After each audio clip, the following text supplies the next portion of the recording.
महादेव। आजू करतिया पापा हो जगले रही है, आजू घरवा चोरिया हो जाई है ना, आजू घरवा चोरिया होई है। आजू करतिया पापा हो जगले रही है, सीता बेटी चोरिया हो जाई है ना, सीता बेटी चोरिया हो जाई है।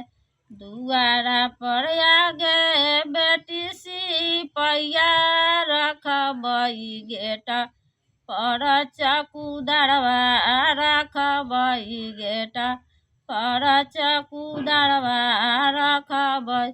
महल भीतर बेटी गे हम रहबई, कैसे बेटी चोरिया हो जाई है ना, कैसे बेटी चोरिया हो जाई है।